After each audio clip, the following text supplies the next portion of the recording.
Assalamualaikum warahmatullahi wabarakatuh. Alhamdulillahirabbil alamin. Wassalatu wassalamu ala asrofil anbiya wal mursalin wa ala alihi washabbihi ajmain. Perkenalkan, kami dari kelompok analisis komparatif yang dimana beranggotakan saya sendiri, Siti Anissa Putri, yang dimana saya akan menjelaskan contoh dari analisis komparatif pada suatu perusahaan. Juga apa sih kelebihan juga keistimewaan dari analisis komparatif ini, serta yang terakhir saya juga akan menjelaskan kesimpulan dari materi analisis komparatif ini. Saya bersama rekan saya, yang pertama yaitu ada Elfrandina Sitepu, yang dimana beliau akan menjelaskan definisi atau pengertian dari analisis komparatif.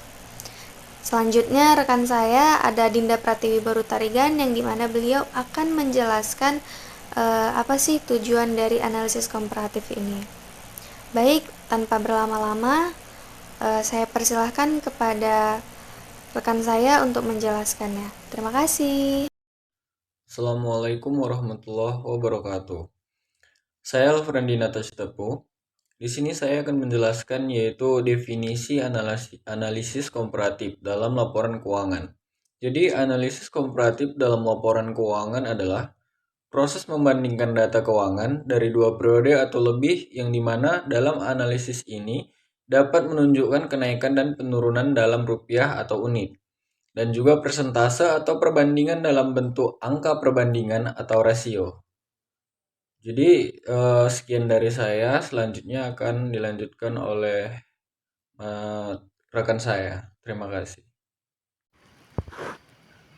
Nah, baik, selanjutnya itu ada tujuan analisis komparatif. Jadi tujuan dari analisis komparatif ini atau perbandingan adalah untuk memperoleh gambaran tentang arah dan kecenderungan tentang perubahan yang mungkin akan terjadi pada setiap elemen laporan keuangan di masa yang akan datang, dan juga membandingkan data keuangan dua periode atau lebih. Nah, selanjutnya itu ada analisis keuangan komparatif yang melibatkan tinjauan perubahan pada tiap-tiap saldo akun berdasarkan tahun ke tahun atau multi tahun. Jadi perhitungan dari perubahan tahun ke tahun itu bersifat langsung dan memiliki beberapa aturan yang harus diperhatikan. Nah, jadi di sini ada pun aturan dalam analisis komparatif. Jadi aturannya adalah: 1. Pada periode dasar apabila muncul jumlah negatif dan pada periode berikutnya muncul jumlah positif, maka perubahan presentasi tidak dihitung. Yang kedua itu apabila jumlah pada periode dasar tidak ada, maka perubahan presentasi tidak dapat dihitung. Dan ketiga itu jika jumlah periode dasar kecil, perubahan presentasi dapat dihitung dengan syarat diinterpretasikan terlebih dahulu. Keempat itu ada apabila pos memiliki nilai pada periode dasar tetapi tidak pada periode selanjutnya, maka penurunannya itu senilai 100%. Baik, saya Siti Anissa Putri. Di sini saya akan menjelaskan contoh dari yang telah kami cantumkan.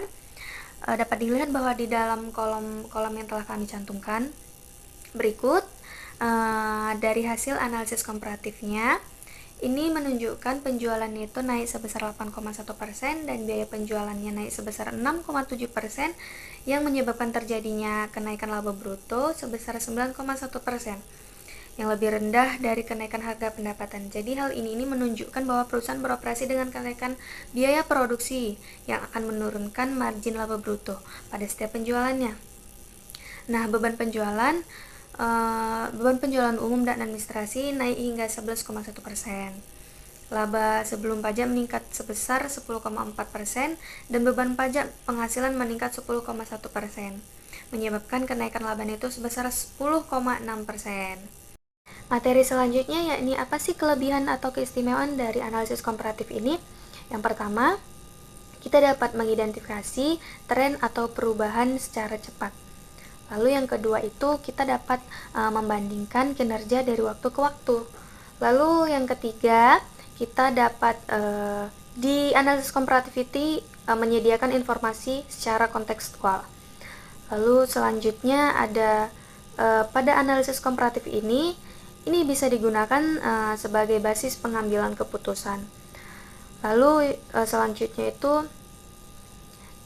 di sini di analisis komparatif ini kita dapat melakukan pengelolaan risiko lebih cepat. Lalu yang terakhir, pada analisis komparatif di sini dapat kita lakukan pemantauan kinerja secara jangka panjang.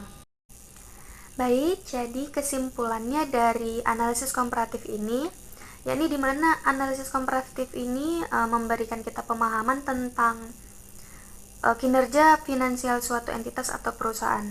Jadi dengan kita membandingkan data dari periode waktu tertentu, kita dapat mengambil keputusan dari situ.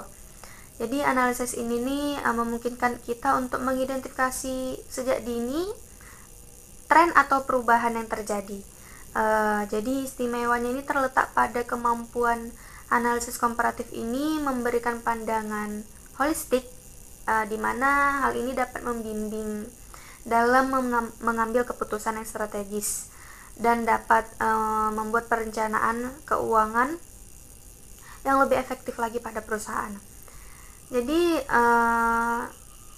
juga analisis ini tuh sebagai alat evaluasi yang efektif, yang dimana analisis ini membantu manajemen keuangan dalam merespon perubahan atau tren pasar. Yang terakhir, analisis komparatif ini dapat mengoptimalkan kinerja finansial suatu perusahaan, karena dari perbandingan-perbandingan yang telah dibuat, kita dapat mengambil keputusan dalam tujuannya itu untuk mengoptimalkan kinerja finansial suatu perusahaan. Baik, sekian penjelasan dari kami, kelompok analisis komparatif. Kami memohon maaf apabila terdapat kesalahan, karena sejatinya manusia itu adalah tempatnya khilaf. Kepada Allah kami mohon ampun. Billahi taufiq wal hidayah. Wassalamualaikum warahmatullahi wabarakatuh.